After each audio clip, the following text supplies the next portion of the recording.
cherry bun ခိုင်လေးအိမ်ကိုလည်းရောက်ဖူးတယ် သိသိနဲ့လေသိသိနဲ့လေ cherry bun ရမ်းပြောတယ် သူပြောနေတာသူမသိလို့ပြောနေတာ ရမ်းပြောတယ်နောက်ဆုံးချိန်ထိနောက် cherry bun ဆုံး last minute ထိလောဘဖုံးလိုက်တယ် ခဏလေး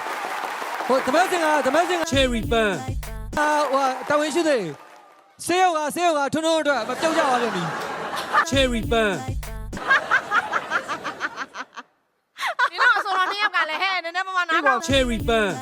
မင်းကလည်းအဆိုတော်ကြီးတော့အဆိုတော်ရေးဆိုတော်ကြီးပဲလွဲနေတာပဲ ကိုတို့ကအကြီးဖြစ်ပြီးတော့ကိုတို့ကသိပါလား cherry bun ခါပဲစုံမှုတယ်ဆိုတာမဟုတ်ပါဘူးဆိုလည်းမရဘူး ကဲတင်းကြီးတဲ့ cherry bun ဘသူခေရိုးနေလို့မို့ cherry bun ဖင်းတဲ့သမီးစုံတော့ကြော်ကြီးရေ cherry bun စမ်းချက်စရာကြီး ဒီတကားမလို့တကယ်ကြီးမင်းခုနကပြောနော် cherry bun